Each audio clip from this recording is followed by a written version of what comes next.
Hello, in front of me I've got Lenovo Ideapad Duet Chromebook. In this video I'll show you how to add internet speed indicator to status bar.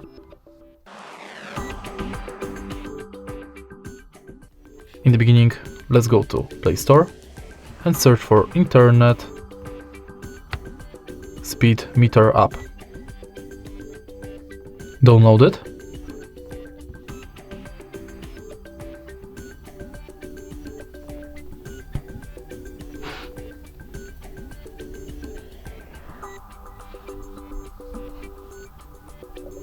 And now open it.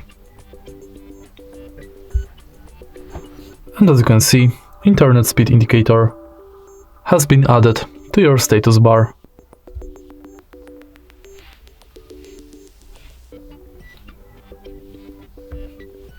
If you find this video helpful, please leave a like, comment and subscribe.